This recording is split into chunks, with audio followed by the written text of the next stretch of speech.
Imagine a small clay jar, no bigger than your palm, sitting on a shelf in a Roman kitchen 2,000 years ago. Inside it, dried leaves, ground fine, the color of old moss. The woman who owns this jar has never written her name anywhere.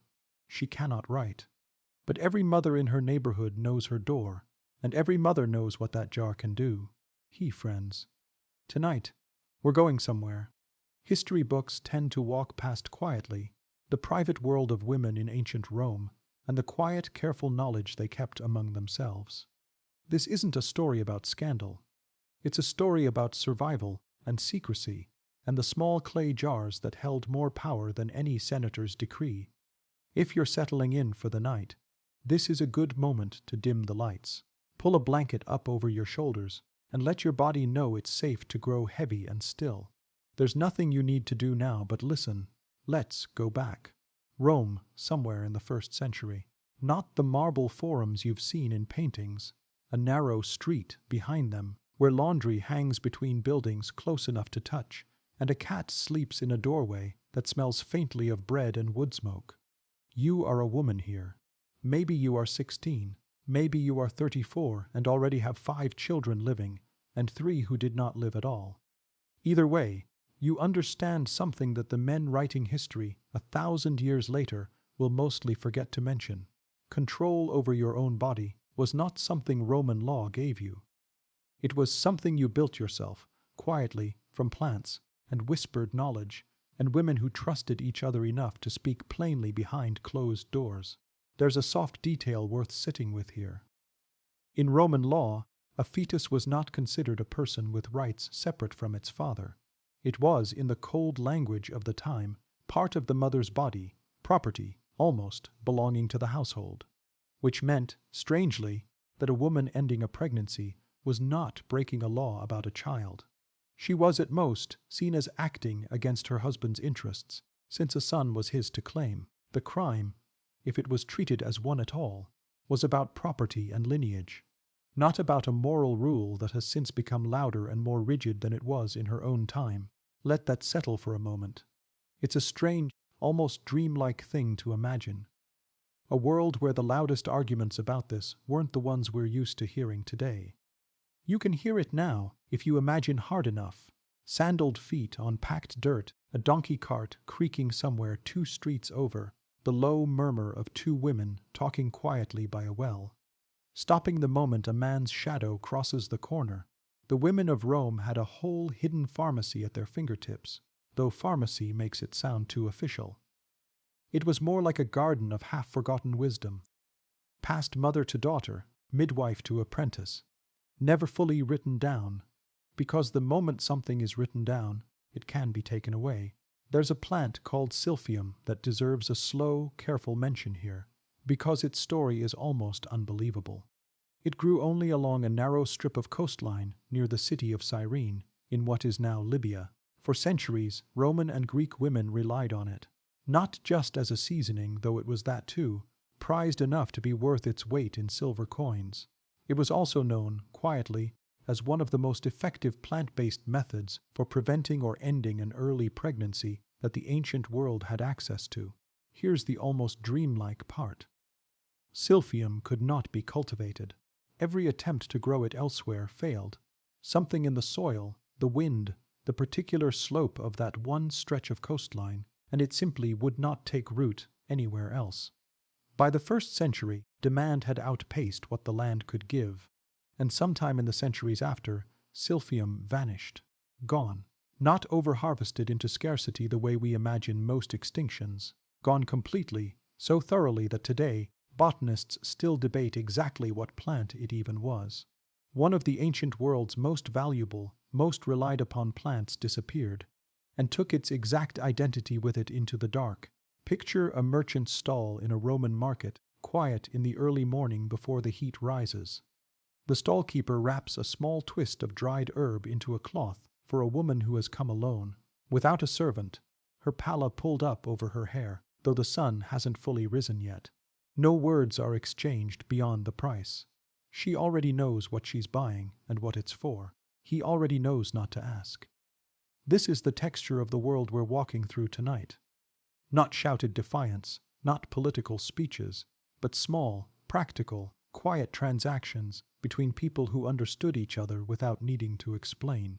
Of course, silphium wasn't the only plant women turned to. Roman and Greek medical writers, men mostly, since they were the ones with access to formal education and the leisure to write, recorded knowledge of several other plants used for similar purposes, things like pennyroyal, rue, and Queen Anne's lace seeds.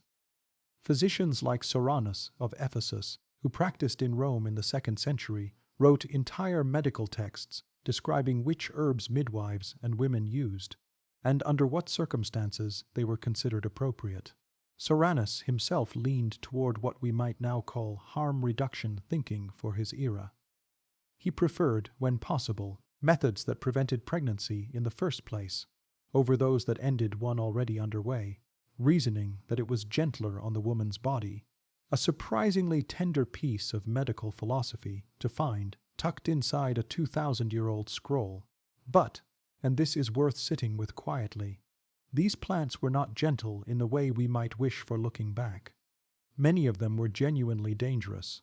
The line between enough to work and enough to seriously harm or even kill the woman taking it was thin, blurry, and different for every body. Midwives who specialized in this knowledge were valued precisely because they understood dosing in a way an ordinary woman guessing at home did not. A skilled midwife was, in a very real sense, holding life and death balanced in her hands each time she prepared something from that little clay jar. It's a heavy thing to think about.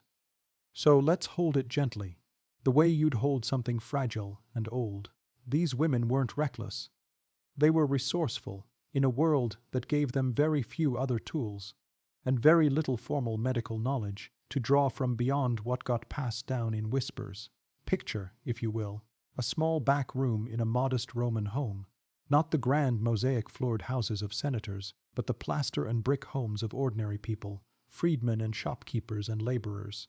A single oil lamp burns low. An older woman, gray-haired, sits beside a younger one, maybe 17, maybe younger still. There's a soft clink of a small bronze cup being set down. A wind moves the curtain hanging in the doorway. The older woman speaks slowly, quietly, the way you'd explain something important to someone you love. She isn't rushing. This isn't a criminal exchange whispered in fear. In this household, in this moment, it is simply care. Practical, tender, unglamorous care, the kind that doesn't make it into statues or speeches. But that quietly kept generations of women alive and functioning through impossible circumstances. Here's a detail that might make you smile gently in the dark. Roman midwives, called obstetresses, were actually a recognized and respected profession, not shadowy or hidden the way we might assume. Some were formally trained, some even literate, and their knowledge covered the entire arc of a woman's reproductive life. Conception, pregnancy, childbirth, and yes, the ending of pregnancies too when circumstances called for it. It wasn't treated as some separate, shameful category of knowledge. It was simply part of the whole. But not every woman had equal access to this care, and this is where the story quietly shifts.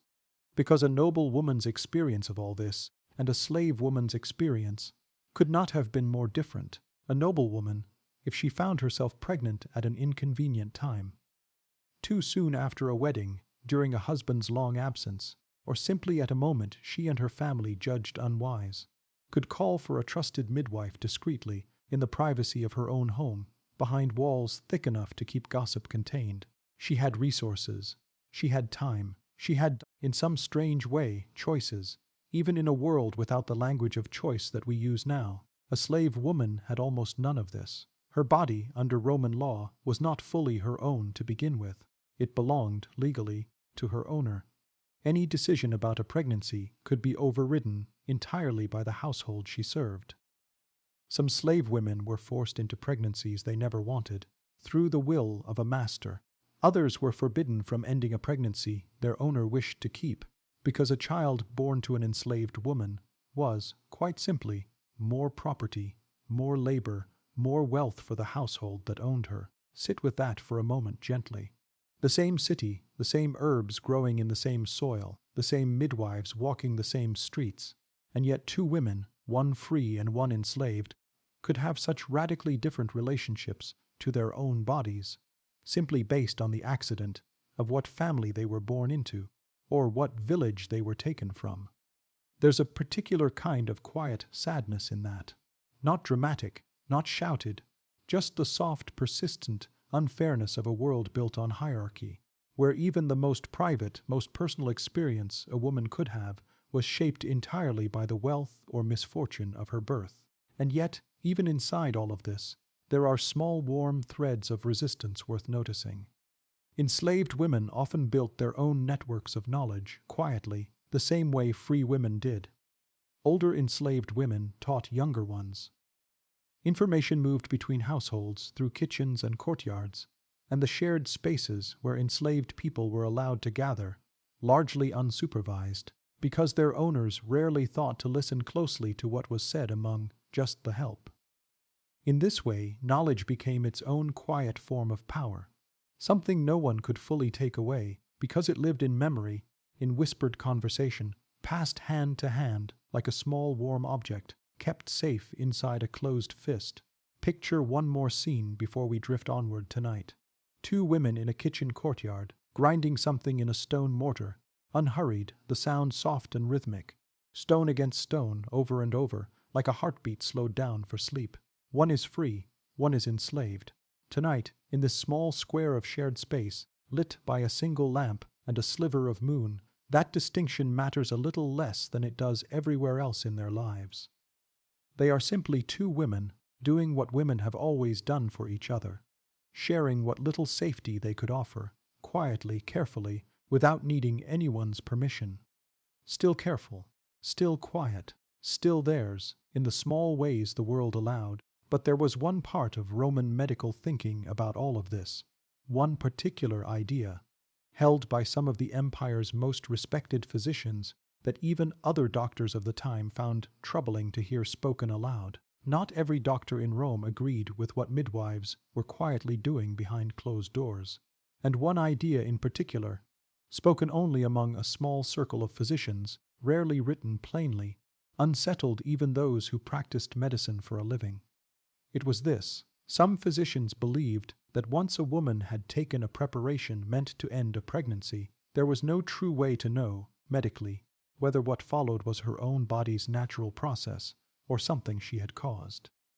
The line between miscarriage and intervention was, in their own words, nearly impossible to draw with certainty, which meant, quietly, that almost any early pregnancy loss could be reframed by a suspicious husband, an angry father, a resentful mother-in-law, as something deliberate, something punishable. Hi again, friends, if you drifted off during the last stretch. Welcome back to the soft, slow current of tonight's story. If you're still here with me, still cozy, still letting your shoulders sink a little further into the mattress, good. We're going to move gently now into a quieter, more serious part of this history. Nothing frightening, just true. Let your breathing stay slow while we walk through it together. Let's picture something small first, to settle back into the world. A physician's study, somewhere in Rome, sometime in the 2nd century. Wax tablets stacked on a shelf, a window open just enough to let in the smell of rain on stone. Somewhere outside, a dog barks twice, then goes quiet. The physician, let's imagine him older, gray at the temples, the kind of man who has seen enough births and losses to no longer flinch at either, sits with a scroll unrolled across his lap, reading slowly by the gray afternoon light. He is reading Soranus. Almost every physician of his era eventually did.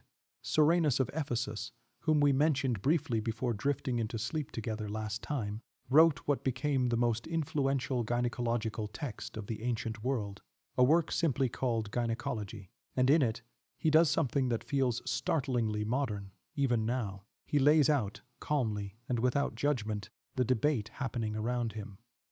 Some physicians, he writes, refused entirely to assist with ending a pregnancy, believing it went against the deeper purpose of medicine, which was to protect and preserve life wherever it took root. Others believed the opposite, that a physician's duty was to the woman in front of them, her health, her circumstances, her own understanding of what her body and her household could bear. Soranus himself landed somewhere careful in the middle, the way a good doctor often does. He distinguished, gently, between what he called controlling conception before it happened, and ending a pregnancy once it had truly taken hold. The first he generally approved of. The second he treated with real caution, not moral condemnation exactly, but medical seriousness, the way you might handle something powerful and slightly dangerous, with two hands instead of one. There's a small human detail worth pausing on here. Soranus specifically warned against certain harsh methods some women turned to: violent physical exertion, tight binding around the abdomen, extreme fasting, not because he thought ending a pregnancy was inherently wrong, but because he'd clearly seen, more than once, what those rougher methods did to a woman's body afterward. There's something quietly moving about a 2,000-year-old doctor, writing by lamplight, essentially saying, please, if you're going to do this, do it the safer way. Outside, imagine it beginning to rain, a soft patter against clay roof tiles, that particular hush a city gets when everyone ducks gently indoors. A good sound to imagine wherever you are right now. Not every physician was so gentle in their record-keeping, though. A generation or two before Soranus, another Roman physician named Scribonius Largus took a firmer stance, writing that medicine itself was a sacred art meant only to help and heal, and that any physician offering an abortifacient betrayed the very purpose of their calling. He echoed, in spirit, the old Hippocratic tradition, a set of ethical principles some physicians swore to, which explicitly forbade giving a woman a destructive pessary. Though even here, historians have gently noted over the centuries that we don't actually know how widely or how literally that old Hippocratic line was followed in daily practice.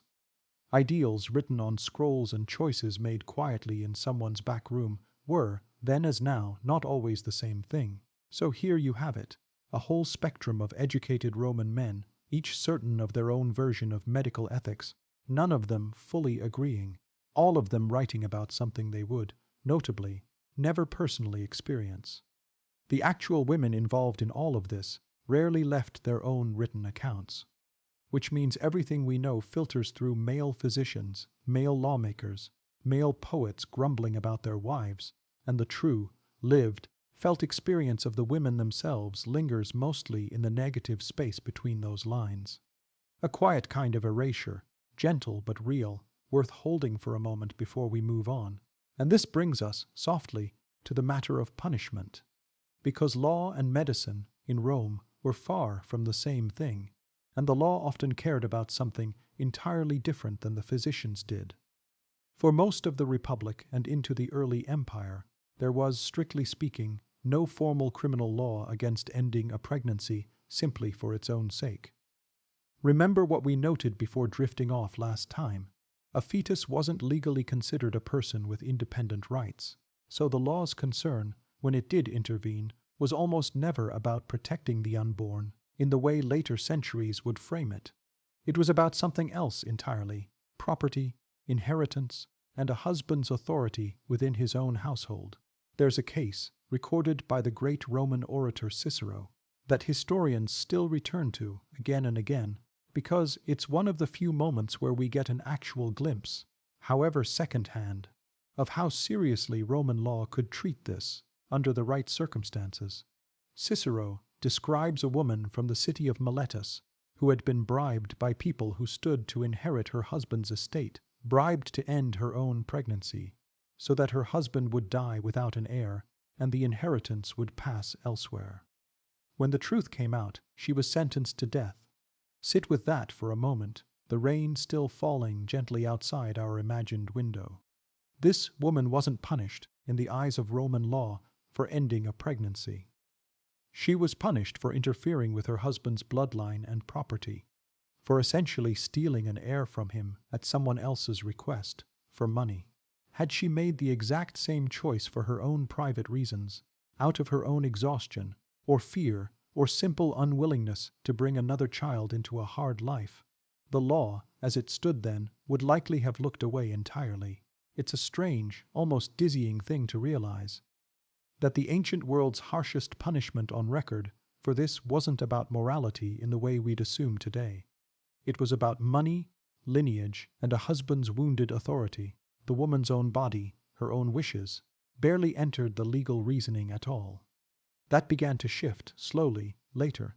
Under the Emperor Septimius Severus, around the end of the 2nd century, new imperial rulings started treating a pregnancy, ended without a husband's consent, as a punishable offense against him specifically, sometimes resulting in temporary exile for the woman. Still framed, notice, around the husband, still not truly about the woman herself, or the fetus in the abstract way later centuries would come to argue about. Rome's laws, even at their strictest on this matter, were built around households, inheritance, and male authority, not around the kind of moral framework we might expect walking into this story. Here's a small, oddly comforting thought before we ease toward the next part of tonight's journey. For the vast majority of Roman women, the shopkeepers' wives, the farmers' daughters, the freedwomen running small businesses of their own, none of this legal machinery ever touched their lives directly at all.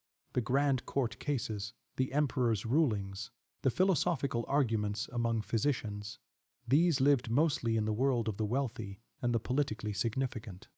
An ordinary woman, going quietly to her neighborhood midwife on an ordinary Tuesday, was mostly just left alone, unremarked, unrecorded, which is, in its own quiet way, a kind of mercy history rarely gets credit for offering. Imagine her now, this ordinary woman, walking home afterward through a narrow street as the rain finally eases into a fine mist.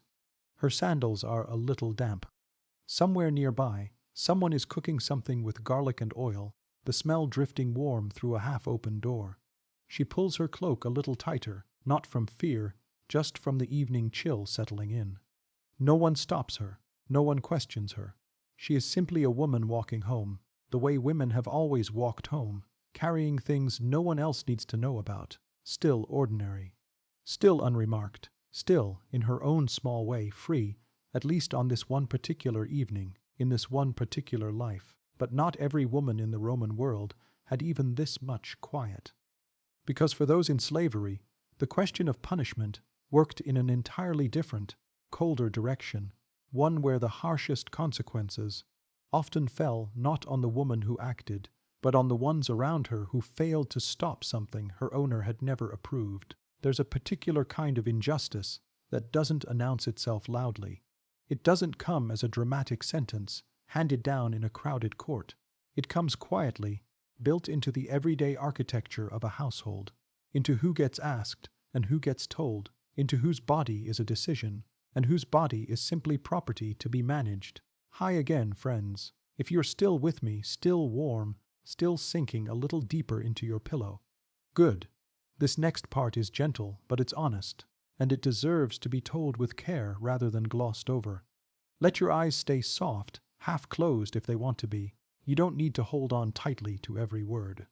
Just let it drift over you, the way a story told beside a fire drifts over a sleepy child who's only catching every third sentence. Picture, for a moment, a Roman household, not a grand senatorial villa, just a modestly comfortable home belonging to a merchant family, the kind with maybe 6 or 7 enslaved people living and working inside its walls.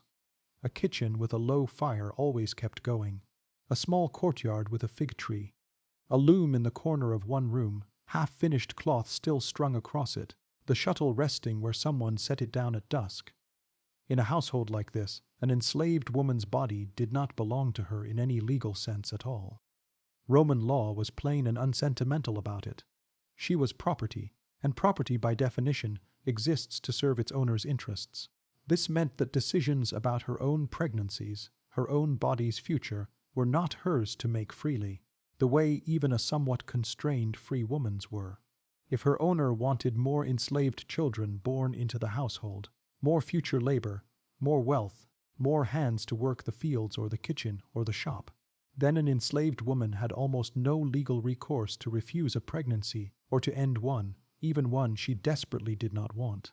Her fertility itself was, in the coldest possible sense, an economic asset belonging to someone else. Let that settle for a moment, gently, the way heavy things settle when you're too tired to hold them at arm's length anymore. It's a hard truth. But hard truths, spoken softly, are still worth hearing before sleep. Sometimes more than the easy, comfortable ones, and yet. Here's where the story turns, quietly, towards something more complicated and more human than simple cruelty, because plenty of enslaved women did find ways, small, careful, dangerous ways, to make choices about their own bodies anyway, in defiance of what their owners wanted.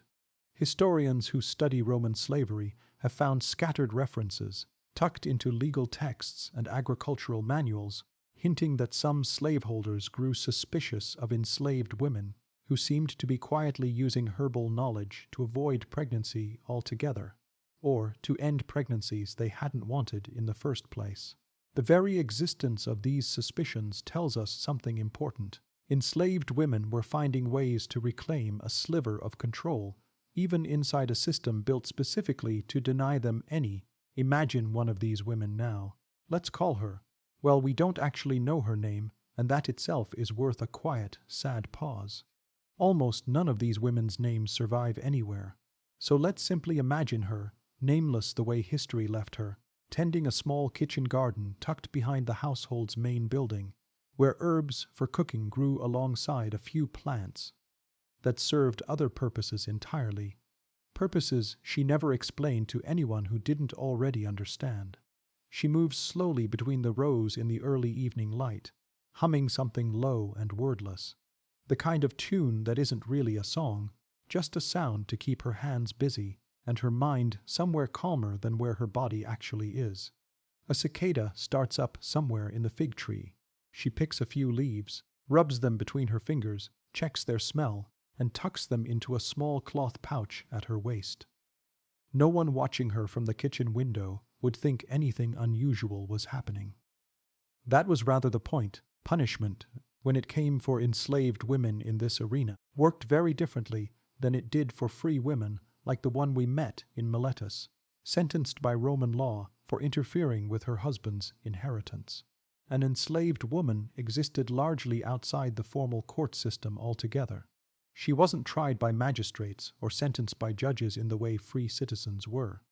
Punishment, instead, was almost entirely at her owner's private discretion, administered inside the household itself, unrecorded, unwitnessed by anyone with the power or standing to intervene. This meant that consequences could be far harsher, far more arbitrary, and far more hidden than anything the formal legal system ever touched. A suspicious owner didn't need evidence in the way a Roman court did. He needed only his own belief that something had happened against his wishes, and the power to act on that belief however he saw fit, within his own walls, beyond public view.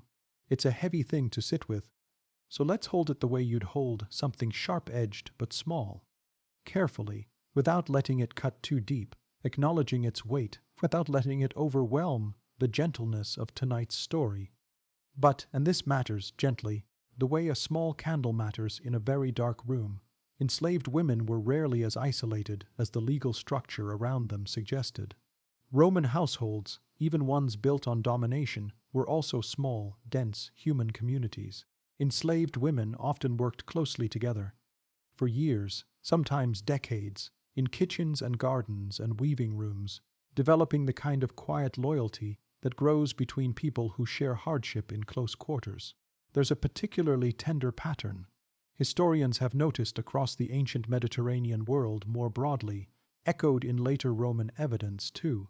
Older enslaved women often served as informal caretakers, healers, and guides for younger enslaved women newly brought into a household. They passed down not just herbal knowledge, but something harder to name. A kind of protective wisdom about which risks were survivable, which secrets were safe to share, and with whom which small freedoms could be quietly claimed without drawing an owner's attention. Picture two women now, in that same kitchen courtyard as evening settles fully into night. The older one, gray-streaked hair pulled back simply, hands rough from decades of work, sits beside the younger one on a low stone bench near the dying kitchen fire. She's showing her something, turning a small dried bundle over in her palm, speaking in a voice pitched just low enough that it wouldn't carry past the courtyard walls, even if someone were listening. This is knowledge changing hands the way it always had, the way it always would, not through scrolls or physicians' texts written in careful Latin, but through fingers and low voices and trust, built slowly over shared meals and shared exhaustion. A kind of university that never needed walls or admission, only two people willing to teach and to learn. There's a soft, almost startling detail worth including here, something that surprises most people the first time they hear it. Some of the very same herbs used by wealthy Roman matrons in their private bedrooms, pennyroyal, rue, the seeds of Queen Anne's lace, were the exact same plants growing wild along roadsides and in humble kitchen gardens all across the empire. In this one narrow way, knowledge crossed the boundary between free and enslaved, wealthy and poor, more easily than almost anything else in Roman society did.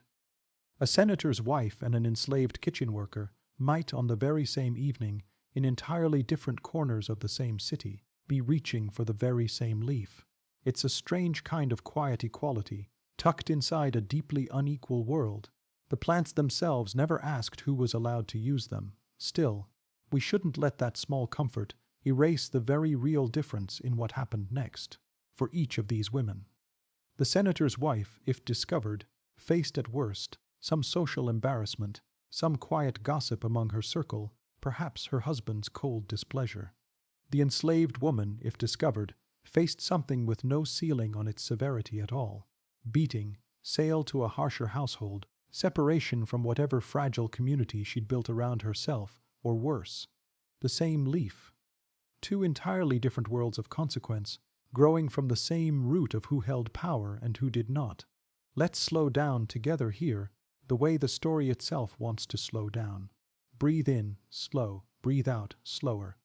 There's nothing urgent left in this section, just a little more to gently absorb before we drift into a softer part of the night. There's one more thread worth including before we close this chapter of tonight's story.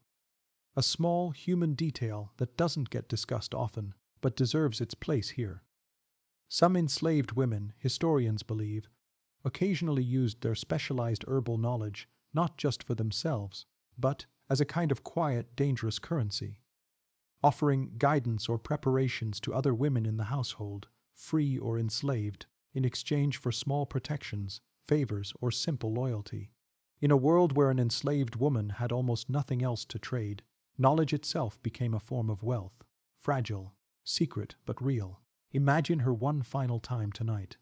This nameless woman in her kitchen garden, the moon now fully risen above the courtyard wall, silvering the fig tree's leaves. She ties off her small cloth pouch, tucks it into a fold of her tunic, and stands slowly, brushing dirt from her knees. Somewhere inside the house, a baby cries once, briefly, then settles. A door creaks softly on its hinge and goes still. She looks up at the moon for just a moment, the same moon, it's worth remembering, that hung over the senator's wife's private garden that same night, over midwives' rooftops across the city, over every woman in Rome making her own quiet, careful choices beneath it.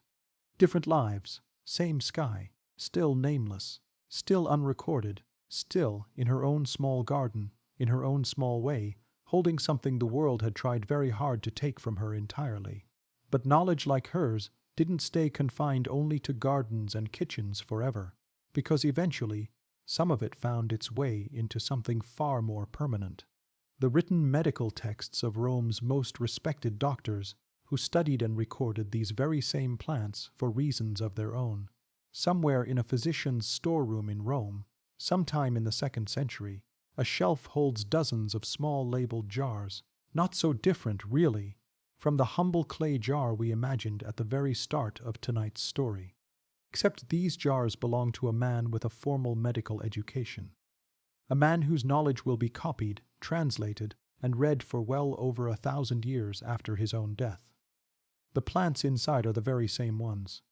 Only the hands holding them, and the world's willingness to listen to those hands, have changed. Welcome back, if you drifted for a moment there. This is the last stretch of tonight's journey, so let your body sink even further now, however you're lying, however you're curled. There's nowhere left to go tonight, but gently downward into rest. Physicians like Dioscorides, a Greek doctor serving in the Roman military in the 1st century, spent years traveling with the legions and used that travel to catalogue plants from across the empire with remarkable care. His great work, De Materia Medica, became something like an ancient encyclopedia of the natural world's medicinal uses. Thousands of plants, minerals, and preparations, described in careful, methodical detail, and tucked among the entries for treating coughs and fevers and wounds, quietly, without fanfare, are the same herbs the women in our story had been using in their kitchens and gardens for generations. Pennyroyal, rue, Queen Anne's lace, called by its old name, wild carrot. There's something worth noticing gently here, a kind of quiet irony that settles over this whole story once you sit back and look at the whole shape of it.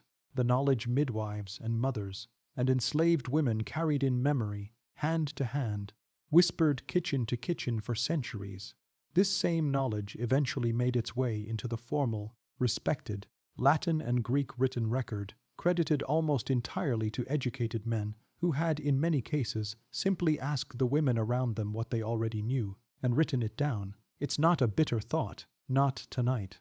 Just a true one, offered softly, the way you'd point out a small crack in an old vase without needing to smash the whole thing over it. The knowledge survived. That much, at least, we can be grateful for. Even if the names of the women who first discovered and refined and passed down that knowledge did not survive along with it. Picture the physician now, closing his scroll for the evening, setting it carefully back onto its shelf beside the labeled jars. Outside his window, the city is settling into evening the way it always did, lamps being lit one by one along the street, the smell of someone's dinner drifting from an open door, a dog somewhere finally deciding to stop barking. He doesn't know, and never will, the name of the woman, 2 streets over, who taught her daughter the very same recipe he just carefully transcribed. He doesn't know about the enslaved woman in a modest merchant's household, who tends a small garden behind a fig tree, tucking dried leaves into a cloth pouch under cover of dusk. He doesn't know about the midwife with gray hair and steady hands, sitting beside a nervous 17-year-old by lamplight, speaking slowly, gently, the way you'd want someone to speak to you. He knows the plants. He never knew the women. And maybe that's the quiet, aching heart of this whole story. Not scandal, not cruelty exactly, though both certainly existed. Just an old, familiar pattern. Women holding vast, careful, life and death knowledge, generation after generation, largely uncredited, largely unnamed, simply because the world around them wasn't built to write their names down. Let's drift back now, gently, to where we began tonight. That small clay jar sitting on a kitchen shelf, dried leaves inside, the color of old moss. Remember her? The woman who owned it, who couldn't write her own name, whose door every mother in the neighborhood somehow still knew. She's still there, in a sense. Not literally, not after 2,000 years, but in every version of her that followed. In every grandmother who ever passed down a home remedy, without quite explaining where she learned it. In every quiet conversation between women that happens just out of earshot of the room next door. In every small jar, on every small shelf, holding something far more valuable than its size would ever suggest. The clay jar is empty now, of course, has been for 2,000 years. The herbs are dust. The woman who ground them is dust. Even the language she spoke has drifted and changed beyond recognition. But something of her, something of all of them, the noble women and the enslaved women, the midwives and the physicians who eventually wrote it all down. Something of them lingers still, quietly, in the very fact that we're telling this story tonight at all. That's a strange kind of immortality, isn't it? Not statues, not scrolls with your name carved carefully at the top. Just a habit, a piece of knowledge, a small act of care between women, echoing forward through enough centuries that a voice like this one can still, gently, in the dark, bring it back to life for you. The rain has fully stopped now in our imagined Rome. The streets are quiet. Somewhere, a last lamp is being blown out for the night, its thin trail of smoke curling upward and disappearing into the dark. Everyone in this story, the midwife, the noblewoman, The enslaved woman by her fig tree, the physician closing his scroll, is, in their own separate homes, finally settling down to sleep. And maybe that's a good place for you to settle too. If this story kept you company tonight, if it gave your mind somewhere soft and quiet to wander while the rest of you grew heavy and still, you're welcome to like or subscribe whenever it feels right. No rush, no pressure, only if it felt worth it. For now, let the clay jar rest on its shelf. Let the herbs turn back to dust in the dark. Let the last lamp go out gently, the way lamps always eventually do, still quiet, still theirs, still somehow here with you all these centuries later. One last small light, dimming softly, as you finally let yourself drift off to sleep.